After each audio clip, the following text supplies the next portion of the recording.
लक्षवेधीसाठी किती पैसे घेता असं काही सत्ताधारी आमदारांनी विधानसभा अध्यक्षांच्या ऑफिसमधल्या कर्मचाऱ्यांना विचारलं असा आरोप भास्कर जाधवांनी केलाय। भास्कर जाधवांच्या या आरोपानंतर विधानसभेमध्ये गदारोळ झाला। भास्कर जाधवांकडे याचे पुरावे आहेत का असा सवाल अजित पवारांनी विचारला, तर विरोधी पक्षाचे नेतेच लक्षवेधी लावण्यासाठी चिठ्ठ्या देतात असं प्रत्युत्तर योगेश सागर यांनी दिलं। विधानसभा अध्यक्षांनी सुद्धा भास्कर जाधवांच्या वक्तव्यावर नाराजी व्यक्त केली आहे।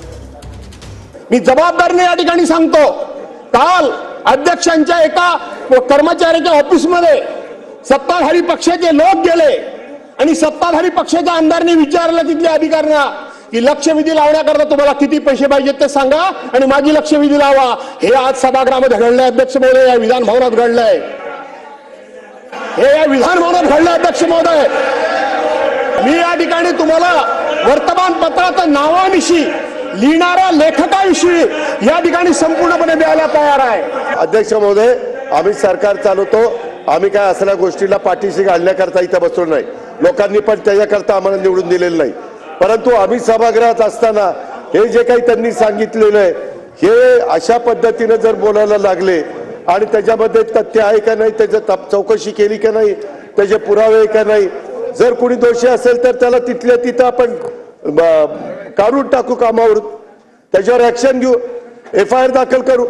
मी अध्यक्ष म्हणून तालिका अध्यक्ष म्हणून जेव्हा त्या सीटवर बसतो ना तेव्हा मी चिठ्ठी पाहिल्यात की जे या विधानसभामध्ये लक्षवेधीवर अध्यक्षांवर बोट करून दाखवून बोलतात की हे लक्षवेधी एवढ्या प्रमाणात लागतात, त्यांच्या चिठ्ठ्या मी वाचल्यात, लक्षवेधी घ्या म्हणून त्यांच्या चिठ्ठ्या, नाव घेत नाही मी, म्हणून अध्यक्ष म्हणून सांगतोय की ते एका बाजूला इकडे असे बोलायचे आणि दुसऱ्या बाजूला चिठ्ठ्या पाठवायचे की आमच्या लक्षवेधी घ्या।